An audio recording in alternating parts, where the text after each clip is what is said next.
A glavna razlika između ljubavi i zaljubljenosti je u tome što je ljubav emocija koja je zasnovana na jednom psihološkom mehanizmu koji se zove emocionalno vezivanje.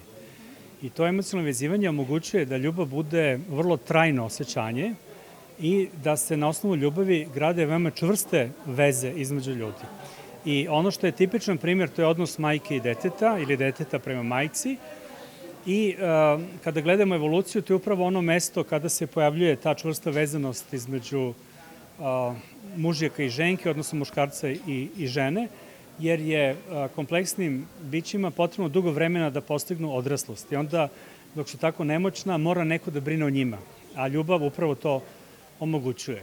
I ljubav kao takva nije ništa spektakularna. Znači, nemate ni leptiriće u trbuhu, ni ništa, i ja često kažem da je dobro posmatrati te filmove iz primitivnih društava, plemena, jer onda u stvari vidite ljubav u tom elementarnom obliku.